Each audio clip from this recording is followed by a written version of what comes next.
എല്ലാവർക്കും നമസ്കാരം. ആകാശഗംഗയുടെ പുതിയൊരു വീഡിയോയിലേക്ക് എല്ലാവർക്കും സ്വാഗതം. ഇന്ന് നമ്മൾ ചർച്ച ചെയ്യുന്നത് 2026 ജൂൺ 2 ദേവഗുരുവായ വ്യാഴം തൻ്റെ രാശിമാറ്റം പൂർത്തിയാക്കി കർക്കിടകൻ രാശിയിലേക്ക് രാശി മാറുന്നതിനെ പറ്റിയാണ്. മേടക്കൂറുകാരുടെ ജീവിതത്തിൽ ഒരു നിർണായക മാറ്റത്തിനാണ് തിരിതെളിയുന്നത്. മേടക്കൂർ എന്ന് പറഞ്ഞാൽ അശ്വതി, ഭരണി, കാർത്തികയുടെ കാൽഭാഗം. കഴിഞ്ഞ കുറേ നാളുകളായി ജീവിതത്തിൽ അലച്ചിലുകളും മനപ്രയാസങ്ങളും അതുപോലെ സാമ്പത്തികമായ തടസ്സങ്ങളും ഒക്കെ നേരിട്ടുകൊണ്ടിരിക്കുന്നവരാണെങ്കിൽ നിങ്ങൾക്ക് സന്തോഷിക്കുന്നതിനുള്ള ഒരു വകയാണ് വരാൻ പോകുന്നത്. വരാനിരിക്കുന്ന ദിവസങ്ങളിൽ വ്യാഴത്തിൻ്റെ കൃപയാൽ നിങ്ങളുടെ ജീവിതത്തിൽ എന്തൊക്കെ സുവർണ മാറ്റങ്ങളാണ് സംഭവിക്കാൻ പോകുന്നത് എന്നാണ് നമ്മൾ ഈ വീഡിയോയിലൂടെ പരിശോധിക്കുന്നത്. തൊഴിൽ രംഗത്തൊക്കെ പുരോഗതി ഉണ്ടാകുമോ, സ്വന്തമായിട്ട് വീടെന്ന സ്വപ്നം, അതുപോലെ കുടുംബത്തിലെ മംഗളകരമായ മാറ്റങ്ങളെ, ഇങ്ങനെ മേടക്കൂറുകാർ ആകാംക്ഷയോടെ കാത്തിരുന്ന ശുഭവാർത്തകൾ എന്തൊക്കെയാണെന്നാണ് ഈ വീഡിയോയിലൂടെ പരിശോധിക്കുന്നത്. അതുപോലെ വ്യാഴം കൂടുതൽ ഗുണകരമാകാൻ വേണ്ടി എന്തൊക്കെ പരിഹാര മാർഗങ്ങളാണ് ചെയ്യേണ്ടതെന്നും ഈ വീഡിയോയുടെ അവസാനം പറയുന്നുണ്ട്. അതിനാൽ വീഡിയോ പൂർണ്ണമായും കാണാൻ ശ്രമിക്കുക. വ്യാഴത്തിന് 3 ദൃഷ്ടികളാണുള്ളത്. 7-ാം ഭാവത്തിലേക്ക്, അതുപോലെ 5-ാം ഭാവത്തിലേക്ക്, അതുപോലെ 9-ാം ഭാവത്തിലേക്ക്. കർക്കിടകത്തിൽ നിന്ന് വ്യാഴം ദൃഷ്ടി ചെയ്യുന്നത് 5-ാം ദൃഷ്ടി നിങ്ങളുടെ 8-ാം ഭാവത്തിലാണ് പതിക്കുന്നത്. അതുപോലെ വ്യാഴത്തിൻ്റെ 7-ാം ദൃഷ്ടി നിങ്ങളുടെ 10-ാം ഭാവത്തിലേക്കും 9-ാം ദൃഷ്ടി നിങ്ങളുടെ 12-ാം ഭാവത്തിലേക്കുമാണ് പതിക്കുന്നത്. വ്യാഴം ഓരോ ഭാവത്തിലേക്ക് ദൃഷ്ടി ചെയ്യുമ്പോഴും എന്തൊക്കെയാണ് ഫലങ്ങളെന്നും നിങ്ങളുടെ 4-ാം ഭാവത്തിൽ വ്യാഴം സ്ഥിതി ചെയ്യുമ്പോൾ എന്തൊക്കെയാണ് ഫലങ്ങളെന്നുമാണ് നമ്മൾ പരിശോധിക്കാൻ പോകുന്നത്. മേടക്കൂറുകാരുടെ 4-ാം ഭാവത്തിലാണ് വ്യാഴം വന്നു നിൽക്കുന്നത്. ജ്യോതിഷത്തിൽ 4-ാം ഭാവം എന്നാൽ സുഖസ്ഥാനം എന്നാണ് അറിയപ്പെടുന്നത്. ഒരു വ്യക്തിയുടെ ജീവിതത്തിലെ അടിസ്ഥാനപരമായ എല്ലാ സന്തോഷങ്ങളുടെയും ഉറവിടമാണ് 4-ാം ഭാവത്തിൽ. 4-ാം ഭാവത്തിൽ വ്യാഴം വരുമ്പോൾ വളരെ നാളുകളായിട്ടൊക്കെ വീട് പണിയാനോ അല്ലെങ്കിൽ വീട് പുതുക്കി പണിയാനോ അല്ലെങ്കിൽ പുതിയ സ്ഥലം വാങ്ങാനോ ഒക്കെ ആഗ്രഹിക്കുന്നവരാണെങ്കിൽ ഈ കാലയളവ് അതിന് ഏറ്റവും അനുയോജ്യമായ കാലയളവാണ്. വ്യാഴത്തിൻ്റെ സ്വാധീനമൊക്കെ കാരണം തടസ്സങ്ങളൊക്കെ മാറി കാര്യങ്ങളൊക്കെ വേഗത്തിൽ നടക്കാൻ തുടങ്ങുന്നതാണ്. അതുപോലെ പുതിയ വാഹനമൊക്കെ വാങ്ങാൻ ആഗ്രഹിക്കുന്നവർക്ക് ഈ സമയം വളരെയധികം മികച്ചതാണ്. അതുപോലെ യാത്രാ സൗകര്യങ്ങളിലൊക്കെ വർധനവും ഉണ്ടാകുന്നതാണ്. 4-ാം ഭാവം എന്ന് പറഞ്ഞാൽ മാതാവാണ്. ഈ കാലയളവിൽ മാതാവിൻ്റെ ആരോഗ്യനിലയിലൊക്കെ നല്ല പുരോഗതിയൊക്കെ കാണാൻ സാധിക്കുന്നതാണ്. അതുപോലെ അവരുമായിട്ട് കൂടുതൽ സമയം ചിലവഴിക്കാനും അവരുടെ അനുഗ്രഹമൊക്കെ നേടാനും നിങ്ങൾക്ക് സാധിക്കുന്നതുമാണ്. ജീവിതത്തിലെ എല്ലാവിധ സുഖ സൗകര്യങ്ങളുമൊക്കെ ലഭിക്കുന്നതും മനസ്സമാധാനവും ഒക്കെ ലഭിക്കുന്ന ഒരു കാലയളവാണിത്. മനസ്സിന് കുളിർമയും സമാധാനവും ഒക്കെ നൽകുന്ന സാഹചര്യങ്ങൾ നിങ്ങളുടെ ജീവിതത്തിൽ വന്നു ചേരുന്നതാണ്. 4-ാം ഭാവത്തിലെ വ്യാഴത്തിൻ്റെ സാന്നിധ്യം നിങ്ങളുടെ കുടുംബജീവിതത്തിലും വലിയൊരു ഐശ്വര്യമാണ് നിറയ്ക്കാൻ പോകുന്നത്. മേടക്കൂറുകാരുടെ 4-ാം ഭാവത്തിൽ വ്യാഴം നിൽക്കുമ്പോൾ വ്യാഴത്തിൻ്റെ 5-ാം ദൃഷ്ടി നിങ്ങളുടെ 8-ാം ഭാവത്തിലേക്കാണ് പതിക്കുന്നത്. ഇത് വളരെ ശ്രദ്ധേയമായ ഒരു കാര്യമാണ്. 8-ാം ഭാവം എന്നത് ആയുസ്സ്, അതുപോലെ അപ്രതീക്ഷിതമായ സംഭവങ്ങൾ, ഗവേഷണങ്ങൾ, പൈതൃക സ്വത്ത് എന്നിവയുടെയൊക്കെ ഭാവമാണ്. 4-ാം ഭാവത്തിൽ നിൽക്കുന്ന വ്യാഴം തൻ്റെ 5-ാം ദൃഷ്ടിയാൽ 8-ാം ഭാവത്തെ നോക്കുമ്പോൾ നിങ്ങൾക്ക് ജ്യോതിഷം അല്ലെങ്കിൽ തന്ത്രം, മന്ത്രം അല്ലെങ്കിൽ മറ്റെന്തെങ്കിലും നിഗൂഢ ശാസ്ത്രങ്ങളൊക്കെ പഠിക്കാൻ ആഗ്രഹിക്കുന്നവരാണെങ്കിൽ ഈ കാലയളവ് നിങ്ങൾക്ക് വളരെയധികം മികച്ചതാണ്. അത്തരം വിഷയങ്ങളിലൊക്കെ നിങ്ങൾക്ക് വലിയൊരു അറിവൊക്കെ ലഭിക്കുന്നതാണ്. അതുപോലെ വിദ്യാർത്ഥികളൊക്കെ ആണെങ്കിൽ അവർ ഗവേഷണ മേഖലയിലൊക്കെ പ്രവർത്തിക്കുന്നവരാണെങ്കിൽ അവർക്ക് പുതിയ വഴിത്തിരിവുകളൊക്കെ ഈ സമയത്ത് ലഭിക്കുന്നതാണ്. 8-ാം ഭാവം എന്ന് പറയുന്നത് അപ്രതീക്ഷിതമായ സംഭവങ്ങളുടെ ഭാവം കൂടിയാണ്.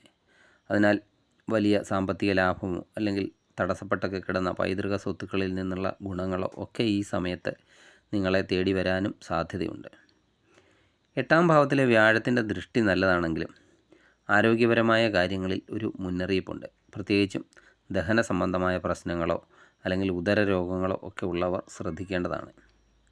അമിതമായ ഭക്ഷണവും അതുപോലെ ഫാറ്റി ലിവർ സംബന്ധമായ പ്രശ്നങ്ങളുമൊക്കെ ഈ കാലയളവിൽ ഉണ്ടാകാൻ സാധ്യതയുണ്ട്. അതുകൊണ്ട് അല്പം കരുതലോടെ ഇരിക്കേണ്ടതാണ്. 8-ാം ഭാവം എന്നാൽ തന്നെ പലർക്കും ഒരു പേടി തോന്നാം. എന്നാൽ വ്യാഴത്തിൻ്റെ ദൃഷ്ടി അവിടെ പതിക്കുമ്പോൾ അത് ഗുണകരമായി മാറുകയാണ് ചെയ്യുന്നത്. 4-ാം ഭാവത്തിൽ നിന്ന് വ്യാഴം 7-ാം ഭാവത്തിലേക്ക് ദൃഷ്ടി പതിക്കുന്നുണ്ട്. അത് നിങ്ങളുടെ 10-ാം ഭാവത്തിലാണ്. അത് കരിയറിനെ സംബന്ധിക്കുന്ന ഏറ്റവും പ്രധാനപ്പെട്ട ഒരു ഭാവമാണ്.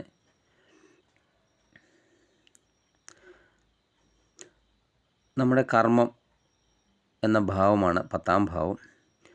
ഈ 10-ാം ഭാവത്തിലെ വ്യാഴത്തിൻ്റെ ദൃഷ്ടി ജോലിയിൽ വലിയൊരു വഴിത്തിരിവിനൊക്കെ കാരണമായേക്കാം.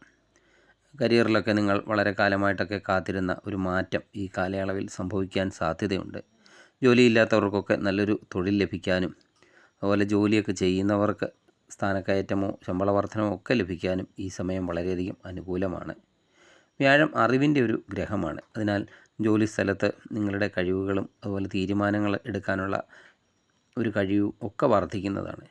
സഹപ്രവർത്തകരിൽ നിന്നും മേലധികാരികളിൽ നിന്നും ഒക്കെ നിങ്ങൾക്ക് വലിയ അംഗീകാരം ലഭിക്കാനും സാധ്യതയുണ്ട്. സ്വന്തമായിട്ടൊക്കെ ബിസിനസ് ചെയ്യുന്നവർക്കും ഈ സമയം വളരെയധികം ഗുണകരമാണ്.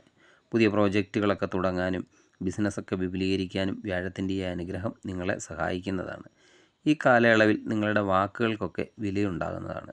ജോലിസ്ഥലത്തെ ബഹുമാനവും ആദരവും ഒക്കെ ലഭിക്കാൻ ഇതൊരു വഴിത്തിരിവും ആകുന്നതാണ്.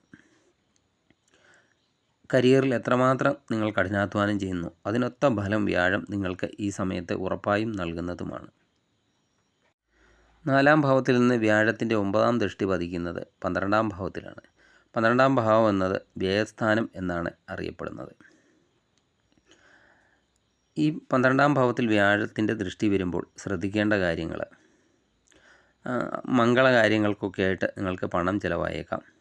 നിങ്ങളുടെ വീട്ടിൽ വിവാഹം അതുപോലെ ഗൃഹപ്രവേശം അല്ലെങ്കിൽ മറ്റ് വിശേഷ അവസരങ്ങൾക്കായി പണം ചിലവാകാൻ അവസരം വരുന്നതാണ്. ഇത് നിങ്ങളുടെ സാമ്പത്തിക നഷ്ടമല്ല, മറിച്ച് ഐശ്വര്യത്തിനായിട്ടുള്ള ഒരു നിക്ഷേപം കൂടിയാണ്. അതുപോലെ വിദേശത്ത് ജോലി ചെയ്യാനോ പഠിക്കാനോ ഒക്കെ ആഗ്രഹിക്കുന്നവർക്ക് ഈ സമയം വളരെയധികം അനുകൂലമാണ്.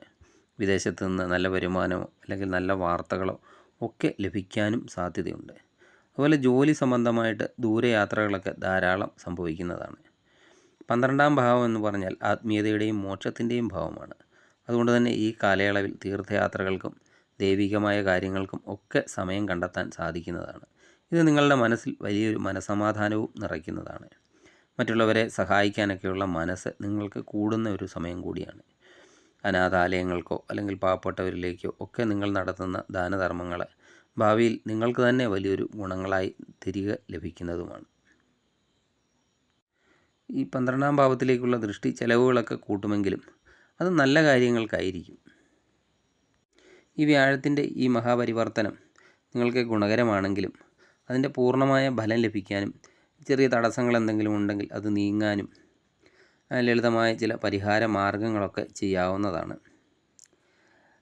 വ്യാഴാഴ്ച തോറും മഹാവിഷ്ണു ക്ഷേത്ര ദർശനം നടത്തി കഴിയുന്ന വഴിപാടുകളൊക്കെ ചെയ്യുക. വിഷ്ണു സഹസ്രനാമം ജപിക്കാൻ പറ്റുന്നവരാണെങ്കിൽ ജപിക്കുക, അല്ലെങ്കിൽ അത് കേൾക്കുകയെങ്കിലും ചെയ്യുക. അതുപോലെ ദിവസവും രാവിലെ ഹനുമാൻ ചാലിസ പാരായണം ചെയ്യുന്നത് വ്യാഴത്തിൻ്റെ അനുഗ്രഹം വർദ്ധിപ്പിക്കാനും മാനസികമായ കരുത്തൊക്കെ ലഭിക്കാനും സഹായിക്കുന്നതാണ്. 4-ാം ഭാവം എന്നത് മനസ്സിനെ നിയന്ത്രിക്കുന്ന ഒരു ഭാവമാണ്. അവിടെ ചന്ദ്രൻ്റെ സ്വാധീനമുണ്ട്. അതിനാൽ ചന്ദ്രനെ തൃപ്തിപ്പെടുത്തുന്നതിന് വേണ്ടി ദേവീ ക്ഷേത്ര ദർശനം നടത്തുന്നതും നിങ്ങൾക്ക് ഗുണം ചെയ്യുന്നതാണ്. വ്യാഴം ഒരു അറിവ് പകർന്നൊക്കെ നൽകുന്നതിലൂടെ വ്യാഴത്തിൻ്റെ ഒരു ഗുണം നിങ്ങൾക്ക് വർദ്ധിക്കുന്നതാണ്. മറ്റു ആവശ്യമുള്ളവർക്ക് ചെറിയ സഹായങ്ങൾ ചെയ്യുന്നതിലൂടെയോ അല്ലെങ്കിൽ വിദ്യാർത്ഥികൾക്കൊക്കെ അറിവൊക്കെ പകർന്ന് നൽകുന്നതിലൂടെയോ ഒക്കെ വ്യാഴത്തിൻ്റെ പ്രീതി സമ്പാദിക്കാവുന്നതാണ്. ഈ കാലയളവ് മേടക്കൂറുകാർക്ക് ജീവിതത്തിൽ പല കാര്യങ്ങളിലും പുതിയ വാതിലുകളൊക്കെ തുറന്നു നൽകാൻ പോവുകയാണ്. വ്യാഴം കർക്കിടകത്തിൽ ഉച്ചസ്ഥിതിയിലൊക്കെ നിൽക്കുന്നത് കൊണ്ട് തന്നെ കഠിനാധ്വാനത്തിനൊക്കെ ഇരട്ടി ഫലം ലഭിക്കുന്ന സമയം കൂടിയാണ്. ഗ്രഹനില എന്ന് പറയുന്നത് ഒരു ദിശാസൂചിക മാത്രമാണ്. നിങ്ങളുടെ പരിശ്രമമാണ് നിങ്ങളുടെ ജീവിതത്തിൻ്റെ ഗതി നിർണ്ണയിക്കുന്നത്. അതിനാൽ ലഭിക്കുന്ന ഈ സുവർണ അവസരത്തെ പോസിറ്റീവായിട്ട് കാണുക, കൃത്യമായ പ്ലാനിങ്ങോടെയൊക്കെ മുന്നോട്ട് പോവുക. ഈ വീഡിയോ നിങ്ങൾക്ക് ഇഷ്ടപ്പെട്ടുവെങ്കിൽ ലൈക്ക് ചെയ്യുക. നിങ്ങളുടെ സുഹൃത്തുക്കളായ മേടക്കൂറുകാർക്ക് ഈ വീഡിയോ ഷെയർ ചെയ്ത് കൊടുക്കുക. അതുപോലെ സബ്സ്ക്രൈബ് ചെയ്യാതെ വീഡിയോ കാണുന്നവരാണെങ്കിൽ ദയവായി സബ്സ്ക്രൈബ് ചെയ്ത് കാണുക. മറ്റൊരു വീഡിയോയുമായി വീണ്ടും കാണാം. നന്ദി, നമസ്കാരം.